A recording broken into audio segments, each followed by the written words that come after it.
Get ready to hear the truth about America on a show that's not immune to the facts with your host, Dan Bongino. All right, welcome to the Dan Bongino Show. Producer Joe, how are you today? Good day, sir. Yes. Good day, sir. Good day. Listen, there are a few things I enjoy more. Maybe it's my increasingly thickening skin or whatever it may be, but I'm serious. There are a few things I enjoy more than, as you know, owning the libs and trolling them all over social media. So I really enjoy it when they run pieces and I respond back on Twitter. More content at Bongino.com and our web traffic goes. I'm serious. Our web traffic at Bongino.com has gone through the roof. And my wife and I have been trying to figure it out. And I think I'm guessing because my wife is great at analytics. Mm-hmm. We've been trying to figure it out. And I think it's due to the increasingly virulent liberal hit pieces on us. I'm serious. I think the libs then go to the website, check it out. So yeah, it's been an interesting week. Hey, I've got a killer show for you today. Given it now, the book is out and a lot of you have already read it, motored through the whole book in a day or two. My new book, Spygate. Thank you to all the reviews. We have upwards of 60 plus 5-star reviews on Amazon. You all are the best. Woo. I love you to death. You're great. Thank you so much. I want to disclose some of the information in the book because I want to give you one of the revelations that is going to just blow your mind about paragraph 1. Joe, I haven't even told you this, right? No. You're like, where are you going with this? Yeah. We've had a good idea about what paragraph 1 is the whole time. And when you read the book, you're going to see why you can't put it down. I wasn't holding out on you because I was trying to sell more books or anything like that. I was holding out a bit because I wanted to be sure you got to read it because it's a very, very detailed case about what paragraph 1, and I'm going to try to sum it up for you. So don't miss today's show. Today's show brought to you by buddies at Brickhouse Nutrition, one of the finest nutrition supplement companies on the market. They make my favorite product out there right now, which is called Foundation. Foundation is a creatine ATP blend. But what does that mean to you? It means you'll look better, you'll perform better. It's as simple as that. I encourage everyone to try this product, brickhousenutrition.com/Dan. Here's what it'll do for you. I want you to go and do the mirror test, I call it. Mirror test. Go look in the mirror, take a mental snapshot, see what you look like. Go buy a bottle of Foundation. Give it about 7 days. Takes a little bit to load up in your system, right? Then look in the mirror again. You're going to be like, whoa, look like you've been working out for 4 or 5 months after it. It is that good of a product. It'll also increase your performance in the gym because it gives you those phosphagens you need to keep the energy level high inside the gym. You'll perform better. You will look better. It is the best product out there. Can't recommend it enough. Send me your reviews. My email's on the website. I love reading them. Go to brickhousenutrition.com/Dan. That's brickhousenutrition.com/Dan. Pick up a bottle of Foundation today. Send me your reviews. You will not regret it. All right. Again, thanks again for buying the book. Please try to get us to number 1 today. I'd really appreciate it. Go to Amazon, Barnes & Noble, and bookstores everywhere. The book right now is in the 30s on Amazon, which is terrific. Thank you so much. Cracking the top 50 on Amazon is tough. But again, Spygate, the attempted sabotage of Donald Trump, available now. Here's the major revelation in the book outside of just the motive. What have we been talking about for months, Joe? Paragraph 1, yeah. Paragraph 1. And we could not have timed this thing better. We could not have timed this thing better for the news cycle because now, with the revelations that this upper-level FBI lawyer, James Baker, has been talking to Congress, Joe, and revealing exactly what paragraph 1 is, we now have this thing hook, line, and sinker nailed. This is great. I mean, we could not have timed this thing any better for the book to come out now. Here's what's going on. Jeff Carlson, who's a really great writer over the Epoch Times over there, he has a piece out, which I will have in the show notes today, that is a really terrific read. If you read it and then you go dig into the book, the whole case comes together for you.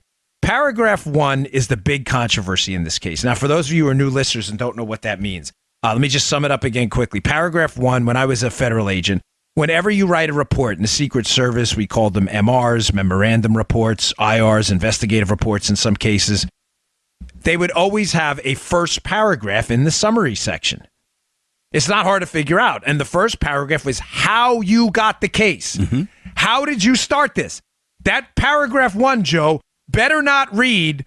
Hey, I was down the block walking my dog and I picked up a flyer from a far left radical group that said, Donald Trump is a Nazi, so I started a Nazi investigation against Donald Trump. People would be like, wait, what? You did what? You took a political flyer and said, folks, you see where I'm going with this? When you are doing a federal investigation with such prominence and importance, like an investigation into a presidential candidate during an election, It is absolutely critical. The I's are dotted, the T's are crossed, and that paragraph 1 damn well better have some meat on that bone and better not be some political charge from an opponent that's entirely unfounded. You bet. I have been saying to you for 6 months, kind of setting you up for this moment for the book release, that the real scandal here is how did the case start in the first place? Because to this day, nobody has given a coherent story. Papadopoulos did it. Foreign intelligence did it. Carter Page did it. The Martians did it. Folks, the real story is those things aren't irrelevant. They're very relevant, right? Mm-hmm. But they're not the real story. And when you read the book, the reason you won't be able to put it down is because paragraph 1 becomes clear. Paragraph 1, ladies and gentlemen, is about Alpha Bank. You're like, what? You say, remember the names. Where's this coming from? What the hell is Alpha Bank? Well, if you read Carlson's piece, and I'm going to summarize for him, I'm going to tie this up for you in a neat little bow in today's show. Don't miss out. You don't go anywhere. It's all going to make sense.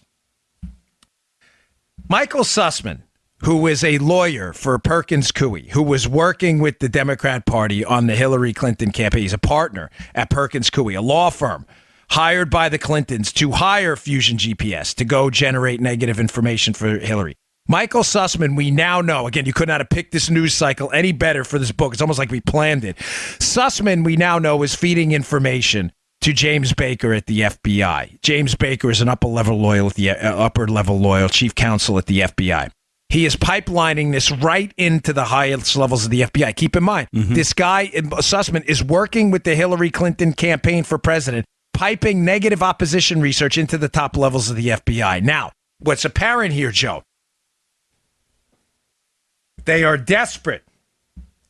They are desperate to get a reason, a paragraph 1 reason to start a federal investigation into the Trump campaign. Why? Because their original plan to continue to unmask people and likely use queries into government databases to gather information on the Trump team using basically weaponized United States government resources is falling apart as Mike Flynn, the NSA director, actually not Mike Flynn, excuse me, Mike Rogers, the NSA director, uncovers some seriously malign activity within the use of NSA databases to gather information. Please follow what I'm saying. Joe, if I lose you, stop me. All right, with you so far. You got me. Okay. Right. Original plan by the Obama administration and others involved in this is to use the government's unmasking abilities, their ability to listen in on calls using reverse targeting. In other words, pretend we're targeting a foreigner, listen in on the calls, but what we're really doing is listening in on a U.S. citizen under the guise that we're listening on the foreigner he's talking to. Mm-hmm. Basically, their ability to tap phone calls, to use just regular everyday language people understand. Mm-hmm. They combine that, which appears likely right now, some unauthorized uses of NSA databases to search for information, too. How do we know that happened? We know it because the FISA courts themselves, pursuant to a request by Mike Rogers, who said, hey, something's wrong here, it's already public, in a 2017 revelation, put out this report saying that this actually happened. That private contractors had access to secret NSA databases. They were using information. It's highly likely that had some nexus to the ability of the Obama team to do research on the Trump team. That apparently got either slowed down, there were whistleblowers, whatever it may be, and they panicked. They needed now a new reason to start a formal FBI investigation into Donald Trump. That's the plan B. They don't have one, folks. That is why, and this is the critical juncture here, that is why paragraph 1 is important. Because as you'll read in my book, as Denise and Matt and I put together, I think, nicely, in a nice flowing manner, it's the transition from now we were kind of informally using these mechanisms to investigate the Trump team, the unmasking and the other stuff. Now that we've been shut down, now we have to move into another plan, which is a formal investigation. The problem is we're going to have to put something down on paper in an FBI report because the FBI is going to need it as to why we're doing this. Right. Good. You got it? Yep. That is why paragraph 1 is the scandal. Mm-hmm. That's the scandal. How did they move from weaponized government operating in the shadows into a formal FBI documented investigation known as Crossfire Hurricane in July into Trump. Now it all makes sense. It all makes sense. This is great. Carlson's piece today kind of describes it. Here's what happened, folks. Glenn Simpson of Fusion GPS is working under this contract with the Hillary Clinton team through Perkins Coie, the law firm. I know the payments get kind of screwed up. Just understand this. Simpson's working for Hillary Clinton. All right. Who's paying him is where it gets confusing. Because Hillary's team pays this law firm that pays Fusion GPS where Simpson works. Now, why is there it's basically, it's not formal money laundering, but it's a way to hide where the money's coming from. Right. Hillary plays the law firm plays the opposition, pays the opposite. Why? Why would they do that, Joe? Because when the opposition research comes out against Donald Trump, Hillary doesn't want her fingerprints on it. Right. Oh, I didn't pay this guy, Glenn Simpson. I didn't pay him. I paid a law firm. I don't know what they did with it. Wink, wink, nod, nod. You following, folks? Oh, yeah. It's important. That speaks to motive here. They knew they were going to gin up some nonsense information on Trump, so they engaged in this fancy money scheme to run the money through multiple outlets before it makes its way to Christopher Steele, who eventually gins up the information on Trump. Now, they need a paragraph 1, but the paragraph 1, ladies and gentlemen, was there the whole time, and there was only one person who had it. And that person who had it was Glenn Simpson. I'm going to read to you in a few moments some lines from a 2007, not 2017, 2007 piece by Glenn Simpson in the Wall Street Journal. That is going to blow your mind. The 2007 piece, Joe. Joe's turning his head. I know he's interested. Yeah. The 2007 piece sounds suspiciously like this Russian collusion narrative may have already existed. It was a pre-packaged little box ready to go. Hey, that guy Simpson, he's working on some Russia stuff. Maybe we should go get him. Oh, wouldn't that be great? That'd be wonderful. Before we get to that, the Hillary team needs a story. They need a story, and the Obama administration needs a story. Mm-hmm. So, this is from Jeff Carlson's piece today. It's actually from a few days ago, but it's in the show notes today. They're talking about this December 18, 2017 interview with Michael Sussman. Was interviewed by the House Permanent Select Committee on Intelligence. It indicates that Sussman was likely the individual who met with Baker in September of 2016 to exchange this information. So now we got a lawyer being paid by the DNC meeting with the FBI, right? Okay. Carlson says equally interesting in this in the article is the question. It was a question: was a Trump server communicating with Russia? Published on October 31st, 2016. Let's be clear what we're talking about here. Slate.com. On October 31st of 2016, a guy by the name of Franklin Foer, Foer, publishes a piece, was a Trump server communicating with Russia. He publishes this piece on October 31st of 2016. The allegations are that there's a server in Trump Tower. Follow me, folks. This is fascinating. There's a server in Trump Tower that was used in the promotion of the Trump-Russia collusion narrative. This is from the piece, from the Slate piece. In late July, what happened in late July, Joe? The Crossfire Hurricane case opened up, July 31st, 2016. In late July, one of these scientists, talking about these computer scientists, found what looked like malware emanating from Russia. The destination domain had Trump in its name. So follow me here again. All right. These are leaks coming from upper-level government sources. Maybe someone Baker may have known in the upper levels of the FBI. Leaking to Slate that there's a server in Trump Tower communicating with Russia. It says that this happened, this discovery, in late July, which is exactly when the investigation into Trump opens. Remember, they need a cause. They need a reason. They need a predicate reason to start investigating the Trump team, which conveniently appears in, quote, late July. The predicate paragraph 1 statement, here it is there's a server in Trump Tower communicating with these Russians. Oh, my gosh, it's a back channel. Carlson's piece goes on. Interestingly enough, the FBI's CI investigation into Trump-Russia ties began July 31st. Here's more from the article. It dawned on these researchers, Joe, that this wasn't an attack. In other words, a computer attack, but a sustained relationship between a server registered to the Trump organization and two servers registered to an entity called Alpha Bank. My gosh. The conversation between Trump and Alpha servers appeared to follow the contours of political happenings in the United States. At election-related moments, the traffic peaked. In other words, there's a back-channel server in Trump Tower communicating like they're in the Batcave with the Russians, and these servers are registered to an entity called Alpha Bank, and the traffic peaks at election-related moments. Oh, here it is. We got it. This all came about in July, right before the Crossfire Hurricane case started. Do you see what they're hiding now? Now, if any of this was actually true, you'd be like, well, what's the problem? The FBI needed a reason to start an investigation into the Trump team because the Obama administration likely was demanding it at this point through John Brennan, who's pushing all this up on Capitol Hill, this collusion narrative. So what's the problem, Joe? They found the server in Trump Tower communicating with the Russians. Here's the problem, folks. The case was total garbage. Even the New York Times debunked it. As Carlson says in the, I don't like to read a lot, but this is a good piece, and I'm going to get into how it covers and how we segue into the book in a second. It was later discovered that the server was not operated by the Trump organization at all, but instead was run and managed by Sendin, a vendor that organizes email marketing campaigns for hotels and resorts. The, quote, traffic the Slate reporter was reporting on was simply mass emails related to loyalty programs, discount offers, and the like. And the like. Ladies and gentlemen, do you see that? This is all in the book, by the way.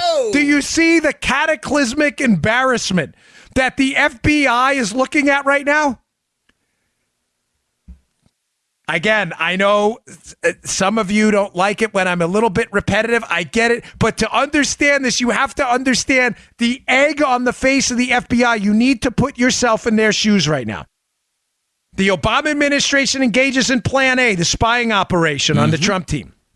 Portions of it are likely shut down by Mike Rogers, who's like, hey, why are we tapping into government databases, doing these queries? They have to move to a formal investigation. Who do they incorporate to do it? They incorporate Johnny Brennan, knowing he's a partisan hack. They incorporate him to start pushing this Russian collusion narrative in conjunction with the Hillary campaign. I'll get to her role in this in a second. They need a prepackaged narrative. This narrative, I'll get to the magic too in a second, magically appears that the Trump organization has a computer back channel to Russia through these Alpha Bank servers, and they're communicating with the Russians at an election-related moment, only to find out later it's spam emails to servers that the Trump organization doesn't even own. Folks, They started the biggest investigation in the United States history. Paragraph 1, because of spam emails. I'm not kidding. I'm not joking. That's paragraph 1. Spam emails. Now, you can't make this up. You cannot. This is why people are reviewing it, but they're like, hey, man, I can't put it down. I'm telling you, we tell this thing like this is the greatest spy story ever told, except it's like spying for dummies. It's so bad.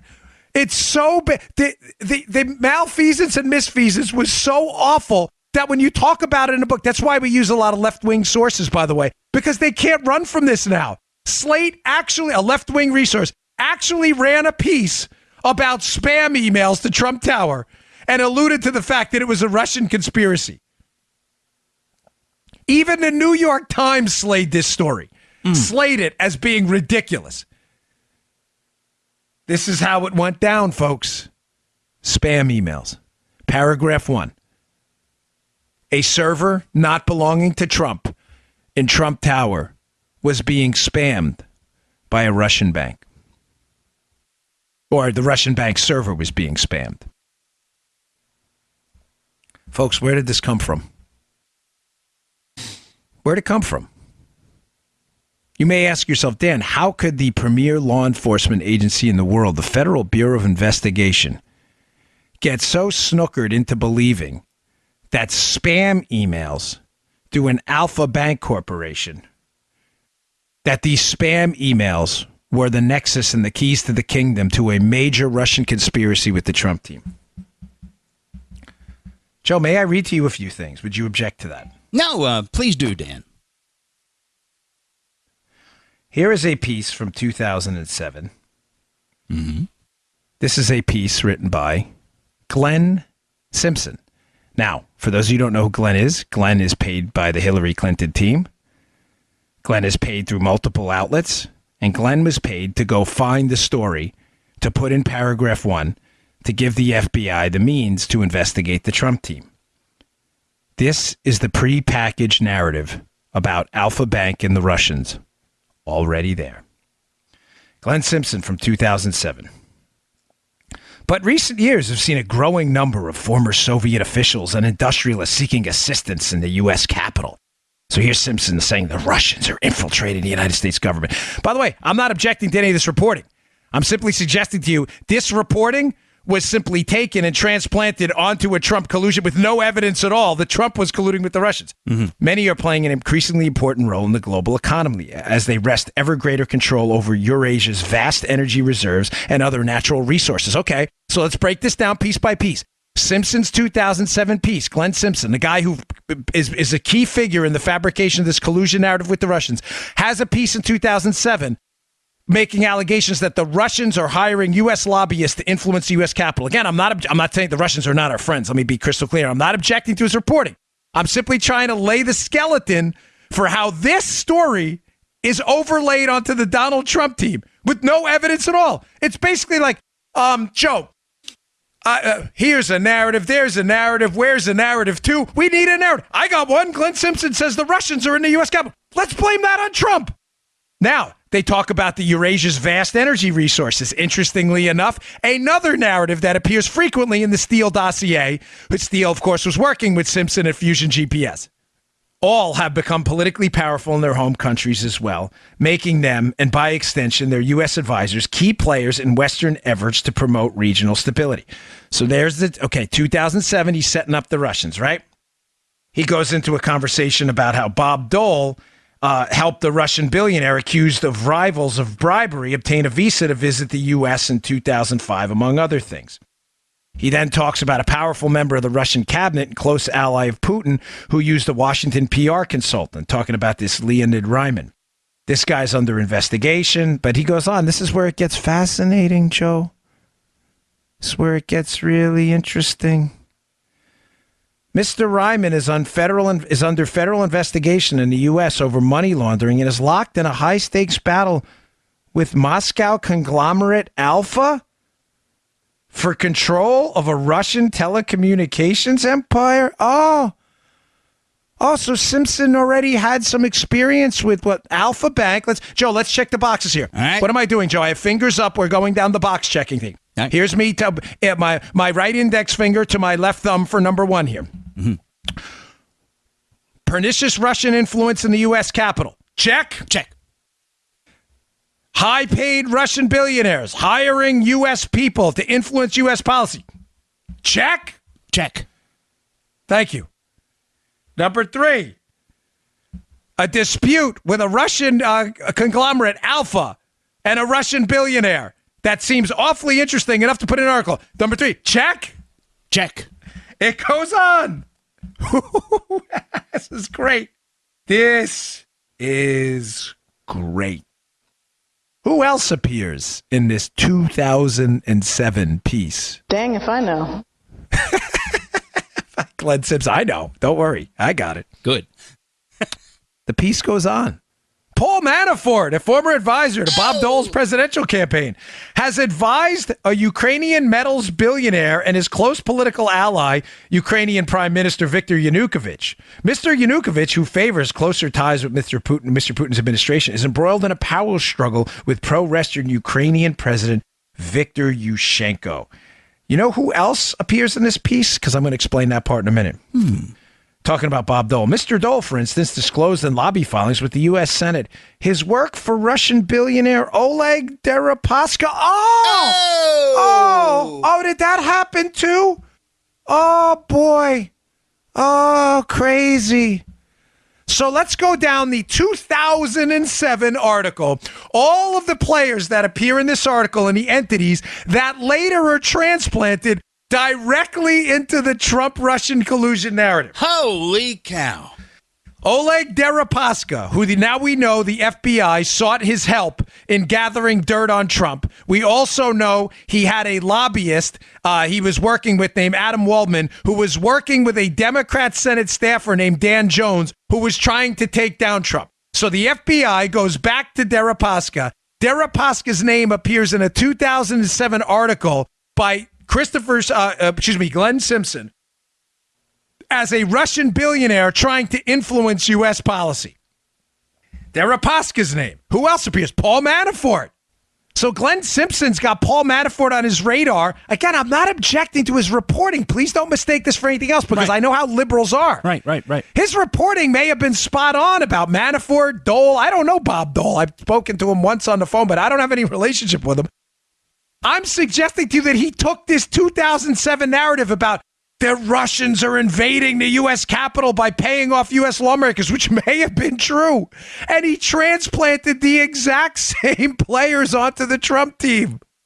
What I'm trying to suggest to you is Simpson likely, through this back channel, through the DNC and Sussman and Baker, fed this entire narrative to the FBI. Hey, you better look into that Alpha Bank. I remember them from 2007. 2007, they were all over it. By the way, who's suing Glenn Simpson? Alpha Bank. And Alpha Bank is suing Simpson because Simpson's team, working with Steele, made Alpha Bank and their influence operation on the Russians in the U.S. election a central component of their dossier. Alpha Bank flipped them off, gave them 2 middle fingers, said, we're taking you to court over this. We're suing you. Folks, paragraph 1 was written in 2007. They basically took the same story, transplanted it into the Trump election as a predicate to formally open an investigation. When the informal investigation flopped, they took the 2007 information and inserted Donald J. Trump's name in there. This is the this is the greatest show I've ever done. For me, I self-praise stinks. Mm-hmm. I'm telling you, I have never been more content to come on the air and do a show to expose what we've known this whole time. So I should have given you the lead in the beginning because I don't want to bury it. The lead in the beginning is the narrative was already there. It was invented by Simpson in 2007 based on some of his reporting, transplanted to this day. They needed a dirt narrative. The dirt narrative was there. Simpson sells this narrative through the dossier and Christopher Steele to Democrat lawyers that pipeline it into the FBI. And who promotes it? Who promotes it? I'll tell you. This is from Jeff Carlson's piece, again, in the show notes today. The Slate article. Remember, the article which cites, hey, right around July, conveniently when the FBI investigation opens up, computer scientists discovered a back channel email link to Trump Tower. Mm-hmm. Total, complete BS story. The Slate article managed to attract the immediate attention of who, Joe? Who? Oh, Hillary Clinton. Oh, that's nice. Who posted a tweet on the same day the article was published. Wow, did somebody tell her that article was going to be published? Is it possible the article was a coordinated hit between lawyers working for Hillary Clinton's team, upper-level lawyers and managers at the FBI, and media people who put this information out there, never realizing this information was going to be completely, entirely debunked just days later? Here's Hillary Clinton's tweet. Folks, this tweet was ready to rock and roll in her drafts folder weeks before this came out. Take that sucker to the bank, I'm telling you. Here's the tweet from Hillary. Computer scientists have apparently uncovered a covert server linking the Trump organization to a Russian-based bank. Whoa, Hills. Wow, crazy how you had that story ready to rock and roll. Isn't that nice? Isn't that cute? Hillary Clinton on the Twitter feed. Right there, right before the election. Right before the election, Joe. Mm-hmm. Just weeks before the election, she fires out this bomb of a tweet about the Russians are communicating with Trump to Trump Tower. A totally fabricated, nonsense, garbage story that I'm telling you has been recycled from a 2007 investigation Simpson had been doing on Russian influence in the United States that was simply transplanted to 2016. They scratched out whatever names and put Donald Trump. Does this make sense? But is this the greatest story ever? I've never seen you laugh like that. Is this the greatest? That is, I've known this forever. This is paragraph 1. And by the way, I want to hat tip my co-authors Denise McAllister, Matt Palumbo, because it was not just me at all.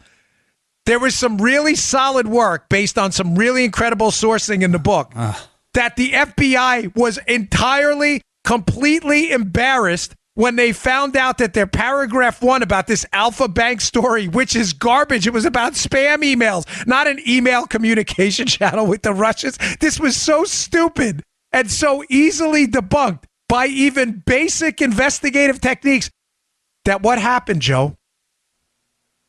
Let me give you 2 alternate scenarios, Joe. What do you think happened? Do you think the FBI, when their paragraph 1 Alpha Bank story turned out to be a spam email story, do you think they just let it go and walked away? Or do you think they doubled down and tried to find another reason to continue the investigation? I think they doubled down. Yes, you'd be correct. They doubled down. They took option B. Instead of walking away and going, like, guys, we got to drop an L on this one, okay? We lost. This was a stupid case. We got played by this reporter. And by the way, he already wrote about this in 2007. It seems like he's just recreating an old story. What happens after that story falls apart? What starts leaking into the media? New reasons why the investigation started.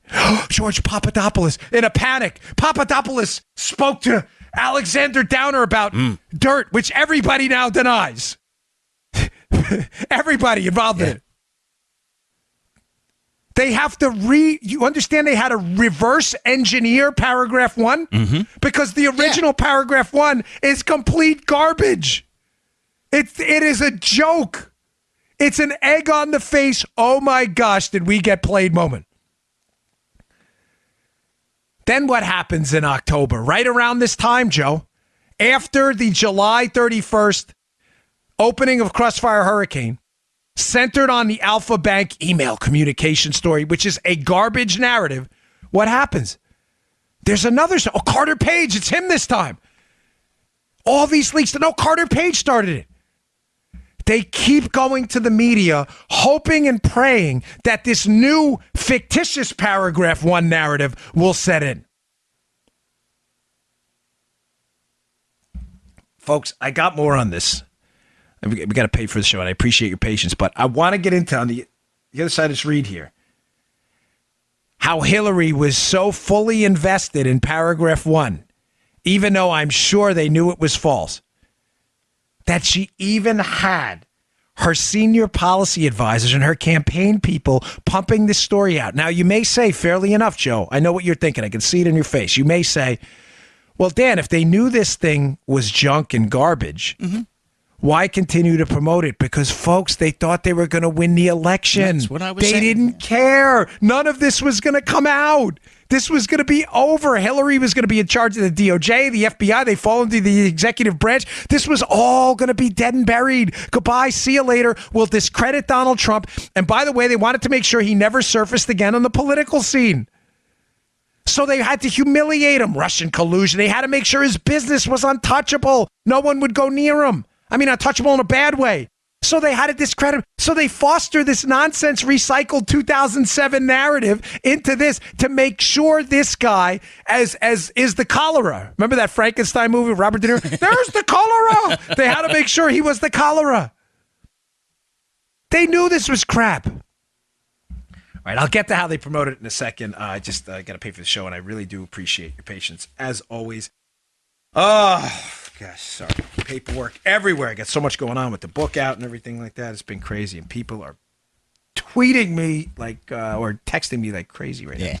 Today's show brought to you by 23andMe. It's a DNA testing service that can offer insights into your ancestry, health, wellness, and traits. The 23andMe Health and Ancestry Service includes reports on how your DNA can influence your weight. You know, what do your genes say about you? Your sleep quality, your caffeine intake, sense of taste, whether you're likely to be lactose intolerant, and more. You can find out that stuff. It's easy to do. You simply spit into the tube provided in your 23andMe kit, and you mail your saliva sample back to the lab to be analyzed. I just did it. You get the bitter taste report. You find out your sweet and salty reports. DNA can play a role in determining your food preferences, to sweet, to salty, to bitter. Get the sleep report. I'm not much of a deep sleeper. The deep sleep report tells you if you are more likely to be an especially deep sleeper. The sleep movement report tells you how much more likely you're to move during your sleep based on your DNA. The saturated fat and weight report tells you based on your genetics how your weight might be affected by saturated fats in your diet. The lactose intolerant report, I am grotesquely lactose intolerant, by the way, not that you need to know that, but reports shed insights into how your genetics may affect your ability to digest dairy products. Folks, order your 23andMe Health and Ancestry Kit today at 23andme.com/Bongino. That's the number 23 and me.com/Bongino. The number 23andme.com/Bongino. Go check it out today. All right, jumping right back in here. So Simpson invents the narrative, transplants his 2007 story into it. Hillary promotes the same narrative right before the election through a tweet. But here, from Jeff Carlson's piece again today. Attached to her tweet, Hillary's tweet about the computer scientists uncovering this devious email communication back channel, was a statement from Jake Sullivan, one of her policy advisors. This could be the most direct link yet between Donald Trump and Moscow. Computer scientists have apparently uncovered a covert server linking the Trump organization to a Russian-based bank. This secret hotline may be the key to unlocking the mystery of Trump's ties to Russia. Jeez Louise. Jeez. Oh, this is the greatest thing ever.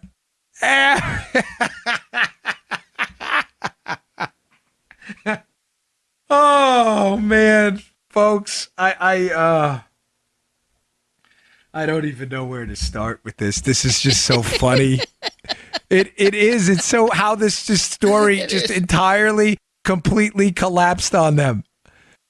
Jake Sullivan and Hillary Clinton, right around October, right in this time window that FBI lawyers are meeting with DNC lawyers paid by the DNC, the same law firm, by the way, that's paying Glenn Simpson of Fusion GPS to gin up, go find the narrative on Trump that'll stick. Hey, I've already got one. I wrote a 2007 piece on Russians infiltrating the U.S. government and a Russian billionaire, Oleg Deripaska. Oh, this is great.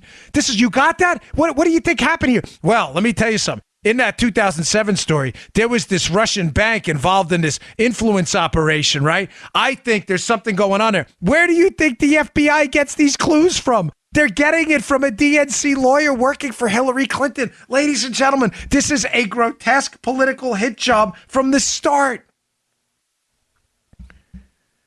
That's paragraph 1. Paragraph 1 is about spam emails. Now, I want to just quickly break this down again because I don't want to dismiss the 2007. So I read through it to kind of give you a flavor for what it's about. But it's important how you understand when you understand the 2007 Glenn Simpson story, and you understand the players in it. It'll make sense how an Oppo researcher. Remember, just keep in mind, folks. Put yourself in his shoes.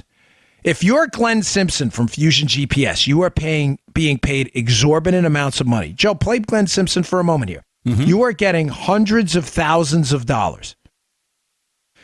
Your entire job, Joe, is to gin up usable opposition research information on the political opponents of the person who's paying you, in this case, Hillary Clinton. Right, Dan. Joe, yes. Do you think your incentive there is to find information or to not find information? I have to find some information, Dan. You're darn right. This is not complicated. But, folks, sometimes we got to simplify this and put the lead first. Of course, his motivation is to find negative information. That's what right. I'm suggesting to you is outside of, say, because Donald Trump's past, Joe, was already known. He had done a lot of hits on Howard Stern and other stuff. This stuff was not usable. This stuff, because it was already baked into the cake. Trump wasn't pretending to be something else. He wasn't pretending to be a saint. He wasn't looking to be beatified. He came in as a game changer, an outside guy, a gruff Queens guy who was going to come in and shake up the D.C. swamp. None of that stuff was usable as a narrative. Hillary Clinton, they tried to hit him with all this stuff, and it didn't stick. So they needed something new. They needed something new and devastating. In the 2007 piece, Simpson is clearly on the trail of Oleg Deripaska, this Russian billionaire connected to Putin, who he alleges in the piece is trying to influence U.S. policy by hiring U.S. lawmakers. Folks, do you think he may have dropped that tip to the FBI to take a look at Oleg Deripaska? What makes me think that? Because right before the election, right in the same window of time, all of this is happening with the Hillary tweets. Who shows up to interview Oleg Deripaska when he makes a trip to Washington, D.C.? The FBI, asking him about what? Russian influence in the United States and the Trump team. This is already in the 2007 piece. Where do you think they got the clue from? This is why this is the clue came from a political opposition guy. As John Solomon said last night on Hannity, every time you turn the corner and discover a new clue that started this case, it always leads to someone tied to the Clintons or the Obama administration. It doesn't lead to any legitimate criminal or counterterrorism or intelligence source, ever. Every single corner. So Deripaska's our guy. This guy was an influencer. He's a Russian billionaire connected to Putin. Well, where did that tip come from? Oh, probably Simpson and Simpson's people who'd already been investigating him in 2007. Manafort's already on the radar. The 2007 Wall Street Journal piece talks about how Manafort is being paid by a pro-Russian Ukrainian in Yanukovych to fight against Tim Yushchenko, who was more of a pro-European leader. The Manafort narrative that he's tied to Ukrainian interests, tied to the Russians, is already there. Now does it make sense why it's highly likely Manafort was a target of the FBI investigation? Again, who do you think gave them the clue? In a standard investigative case, a clue comes from a source, either a criminal inside an organization, or in the case of the Uranium One case, a good guy who sees criminal activity, Joe, and says, hey, I don't want any part of this. I'm contacting law enforcement. Those were not the sources, folks. Paragraph 1 is chock full of sources who highly likely were political sources connected to and paid for by the Clinton team. This was a political hit, period. There were no investigative bona fides to this case whatsoever. Finally, you have the Alpha Bank connection in that piece. Alpha Bank, Alpha that appears in the 2007 piece and appears again in the dossier. Alpha, by the way, who is suing Simpson and Steele over this. They're suing them. Alpha Bank is actually suing them. This is insane. This all appears in his 2007 piece.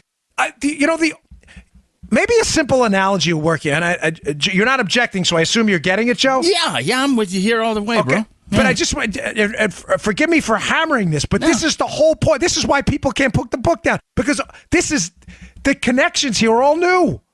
And by the way, thank you for buying it. If I didn't before, I'm going to thank you again. The connections here are all new. This is the equivalent of, I wrote a movie script once, right? Yeah. With a friend of mine, this guy Travis, good guy, used to work with my wife. It's actually a good script. It's a fictional story about a Secret Service agent, right? But let's say Travis, and he wouldn't. I'm just giving you an analogy to make this make sense. Let's say Travis doesn't want to share credit one day for the movie, right? And Travis changes the title of the movie. I forget, what do we call it? Oh gosh, I don't.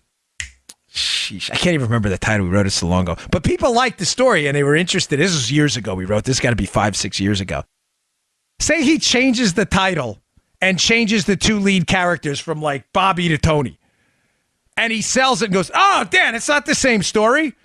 I changed the names and the title, so it's a different story, so we're not going to share credit. This is the first thing that came to my mind. You would laugh. You'd be like, no, that's not how this works, dude. Right. Like the story, it's that's what's happened here.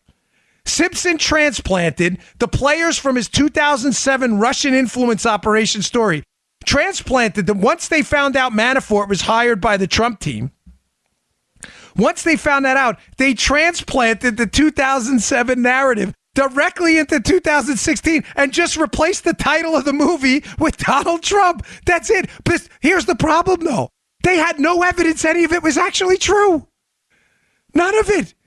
Now, I brought up the incentives things with Joe before, not to lose you, because I'm telling you what happened. Simpson was probably probing, given a lot of personal stuff. Oh, Donald Trump said on Howard Stern once that, he thought Playboy models were really good looking. And this was not sticking. Nobody cared. So Hillary's team is probably pushing Simpson, saying, what, Joe? You got to give us more. You got to give us more. You got to give us more. The stress is building. He's got this big contract. His reputation's on the line. So what does he do? He's probably pressured. He's like, hey, they hired Manafort. Manafort was there.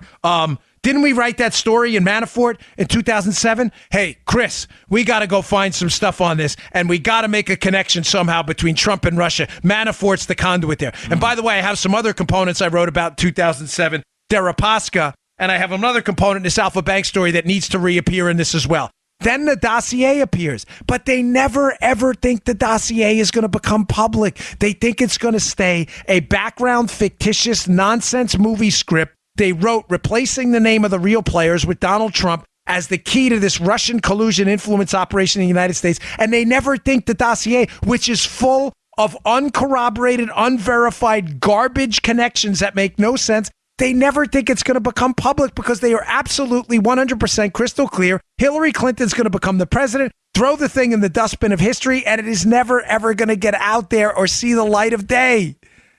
Ever. Simple as that. Now, you may say to yourself, because those of you who follow this intently, you may be catching something right here. Some of you may not. You may be saying, well, Dan, why were components of the dossier then leaked later on after the election? Remember, though, when they briefed Donald Trump about components of the dossier, right? It's the sexual allegations about the golden showers that they tell him about, but they still hide the criminal stuff. Why? Because at that point, folks, Trump's elected and they understand they're caught. Right. Follow me here. They totally know they're busted. They know the dossier is going to become public.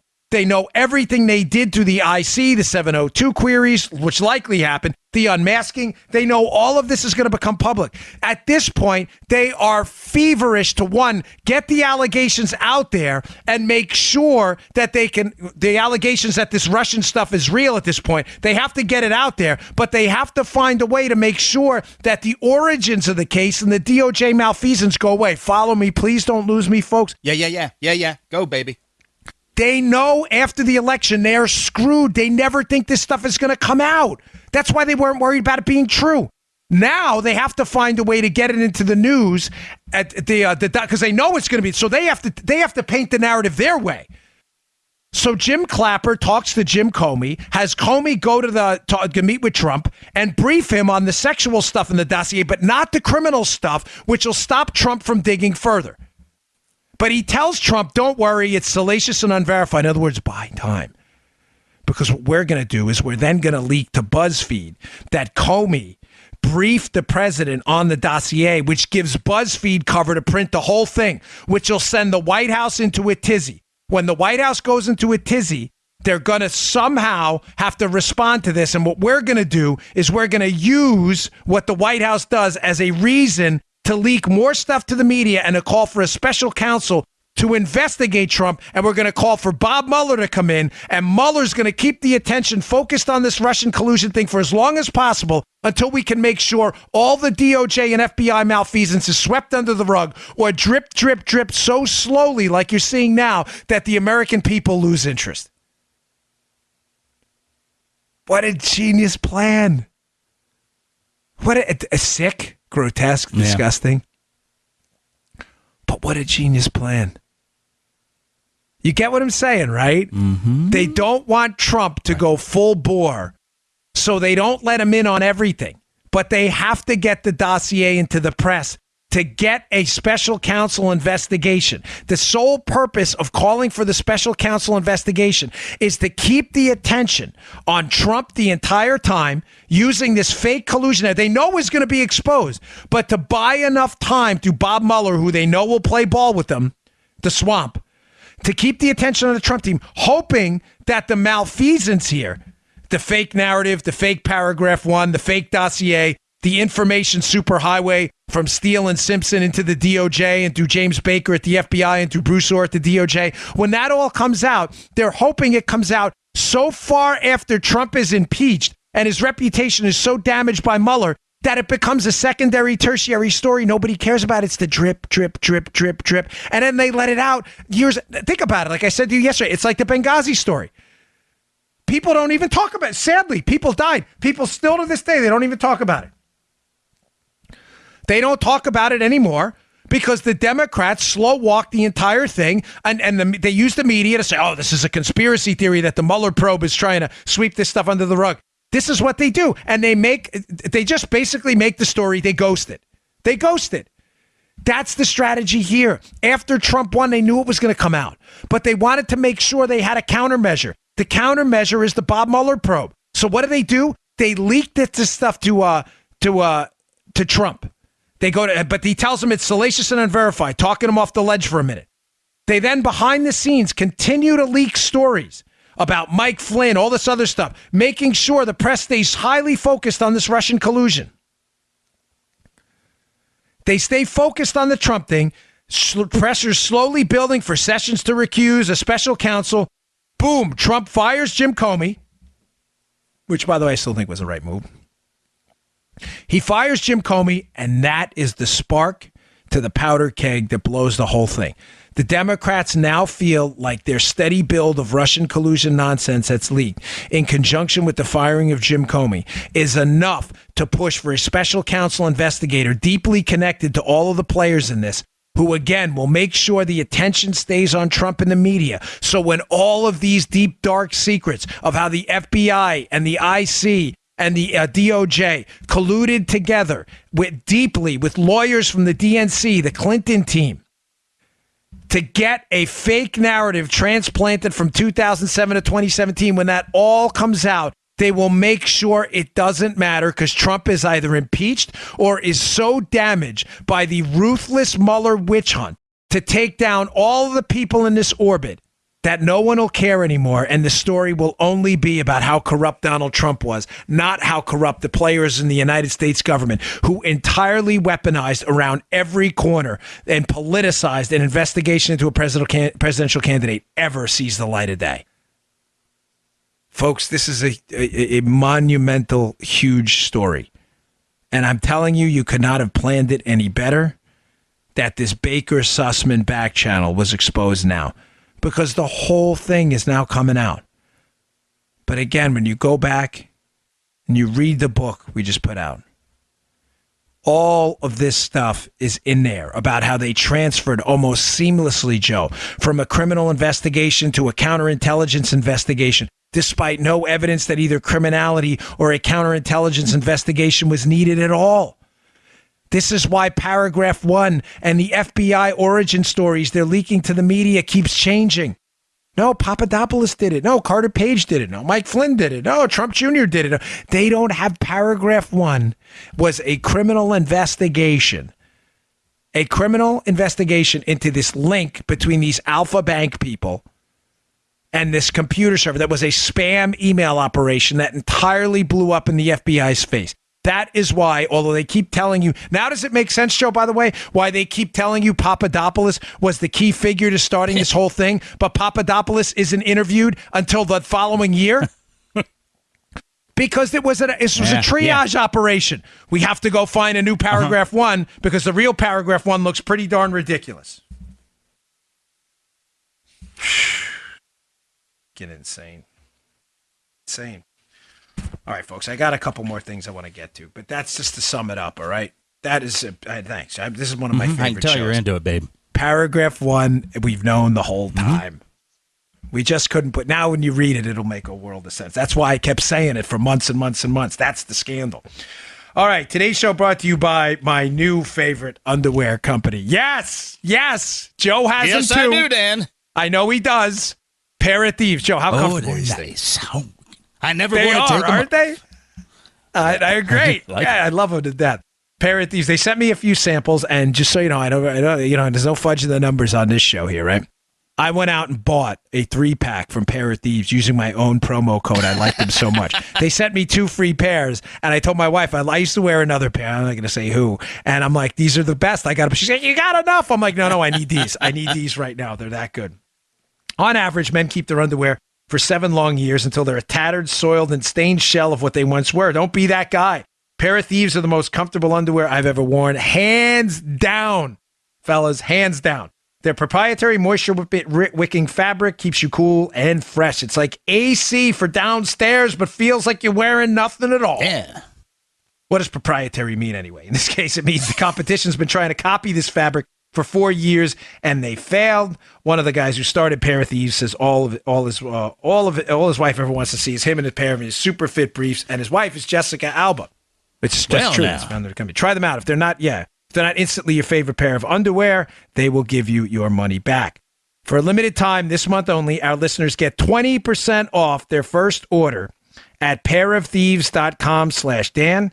That's pairofthieves.com/Dan. That's pairofthieves.com/Dan for 20% off. Pairofthieves.com/Dan. You will love them. All right.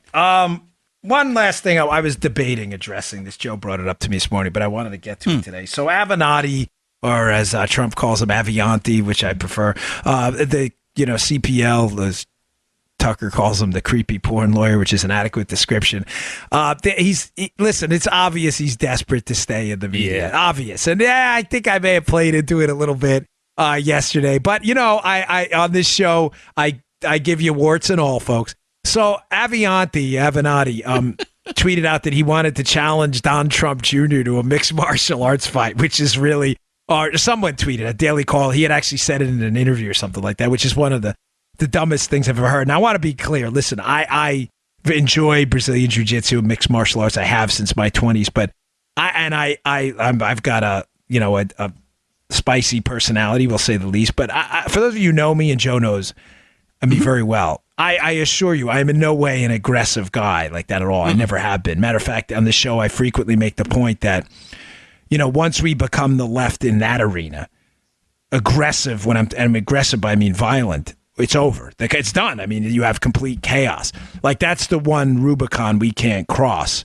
I mean, unless you're defending yourself. I mean, I'm not asking anyone to be an idiot. I'll let them punch you in the face, but that should never be us, ever. You don't need a lecture. You get what I'm talking about. But yesterday I kind of played into Avianti's game a little bit. So I tweeted back to him, hey, I'm down. And you know what? I mean it. Yeah, it probably plays into this guy's publicity-seeking garbage and nonsense. But he wants to be a tough guy and challenge Don Trump Jr. I said to him back, and I meant it. And again, I'm not in any way an aggressively violent guy like that, but I'll fight him in an MMA match if he wants. I mean, I'm cool with that. I'm down. We'll donate it to charity. I'm not looking to make any money off it. I don't want like a UFC contract out of the deal. But, if that's the route he wants to go down, you want to donate to a charity or something, I'd be happy to do that. So I put it out to Avenatti, and of course I've heard absolutely nothing back because that's his thing. Like, he wants to be, I said to you a few weeks ago on the show, growing up in Queens, I've run into guys like this my entire life. I used to jokingly call him High School Harry. They're like the Big Mouse, the guy that everything they did in high school. It's yeah, man, in high school I was the quarterback and I threw 72 touchdowns. They remind me of the guy from whatever his name, the uncle from Napoleon Dynamite. Back in high school I could throw a football over a mountain. High School Harry's. And these guys, I've been in 6,000 street fights and I've won everyone. What are you, Kimbo Slice? I mean, give me a break. I've seen guys like Avenatti my whole life, and my experience with them. And Joe, you've got an edgy side to you too, having run in some circles. You probably experienced this too. Is that the biggest yappers are the biggest flappers? They're like the biggest talkers are typically the guys who probably were in 2 or 3 street fights and got smoked every time. And Avenatti is just proven to be that guy. But again, warts and all, I get it. I've read some of your emails. Some of you thought it was great. A lot of you did. But some of you said, "Oh, Dan, don't feed into this guy. He's just like," you're right. You're right. I don't pretend on the show to always have all the answers or to do everything right all the time. I totally get that. But I think if it was for charity, and I would totally do it. I have no problem at all jumping in the ring. I said to my wife, by the way, who's usually very cautious. Yeah. Paula thought it was the greatest idea ever. She goes, "Listen, you fight on Saturdays anyway." Yeah, you did, right? She goes, because I fight on Saturdays anyway. Not professionally. I mean, I train in a mixed martial arts school down here in Florida.